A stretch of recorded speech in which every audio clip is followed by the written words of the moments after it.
Hello everybody, this is John Kehrli and welcome to the weekly tip segment, and we are basically going to be covering something that I consider the fundamental, most important key attribute to being an outbound appointment setter or a virtual assistant, or for that matter, anybody who is on the phones. This segment is going to be called Pitch and Personality. Everyone, I cannot express to you enough how important your personality is when you're making calls or receiving calls. Whether you are answering the phones for your broker, saying, "Hello, thank you for calling B&B Insurance. How can I help you?" Or saying, "Hello, is Robert there? You know what? Hey, Robert, this is John Kehrli, and I'm calling on behalf of B&B Insurance. You know what? We actually were wondering if you might be able to set an appointment with us. You know, we represent one of the most important yada, yada, yada." Do you see what I mean? Or you can say it like this. "Thank you for calling B&B Insurance. How can I help you?" Guys, which one would you rather listen to?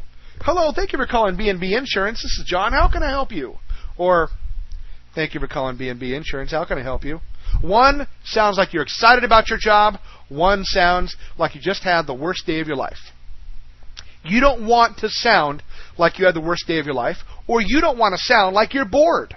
You want to sound engaging, excited, happy. Now, you have to understand something.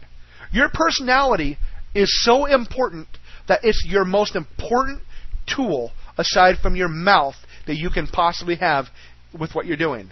And when you have this kind of a job, you have to bring the necessary tools to work. And that means your mouth and your personality. And now, understand this. I know that we all have bad days, and I know that, especially in this industry, it's hard to separate the bad day from talking on the phone. But that's not an excuse for failure. You are paid more than the average bear out there to use your personality in your pitch. So you need to do it. You need to put your troubles aside. I don't care what happens, and I sincerely mean that. Whatever happens during your day, you literally have to remove from your mindset and focus on your job. If you don't, it's not going to be good. You're not going to be as successful. An example is this.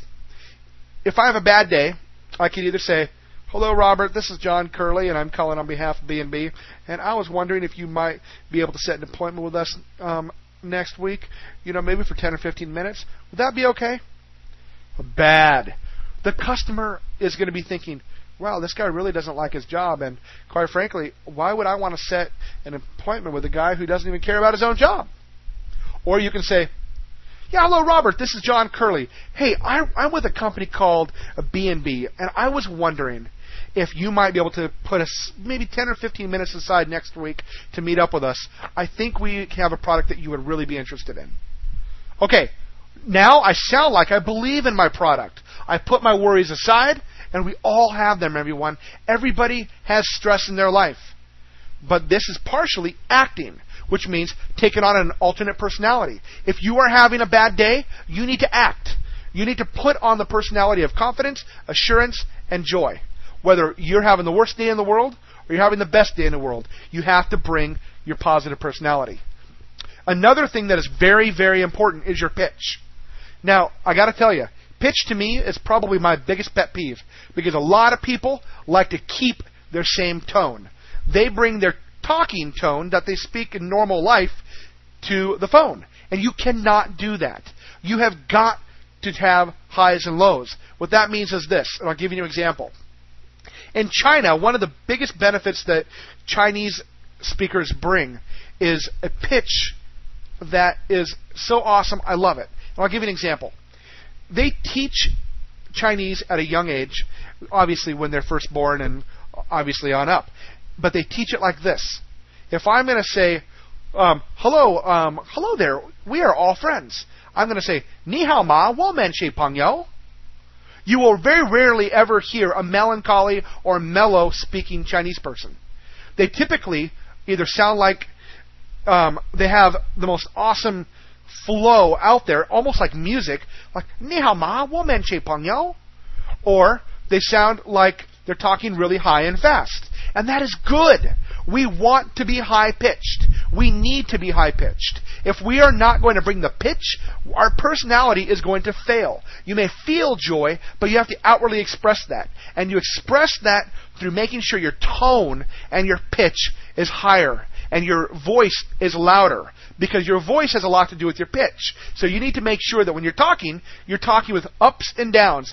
Example, hello there, how are you doing?